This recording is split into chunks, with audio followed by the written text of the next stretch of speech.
Hi friends, అందరికీ నమస్తే. Welcome to mini.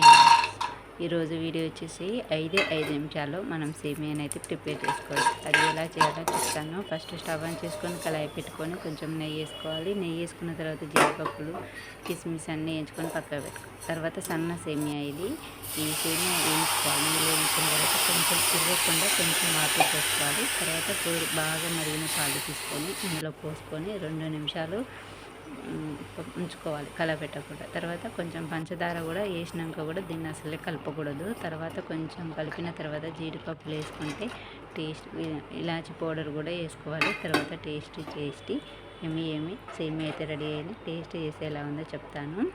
కానీ ఈ సేమియా చాలా టైం పట్టదనమాట. కొన్ని సేమియాలు చేయడానికి చాలా టైం పట్టుకుంటుంది. ఇదైతే మనం వేడి పాలల్లో ఈ సేమియా వేసినా కూడా ఎమ్మటే రెడీ అయిపోతుంది అనమాట. పిల్లలు ఎప్పుడన్నా అప్పటికప్పుడు ఏదైనా కావాలన్నట్టు కూడా ఈ సేమియాతో చేసి పెట్టండి, చాలా బాగుంటుంది. టేస్ట్ కూడా సూపర్ ఉంటుంది. మరి మీరు కూడా ఒకసారి ట్రై చేసి ఎలా ఉందో నాకు కామెంట్ చేయండి. నా వీడియో నచ్చితే లైక్ చేయండి, షేర్ చేయండి, అలానే సబ్స్క్రైబ్ చేసుకోండి.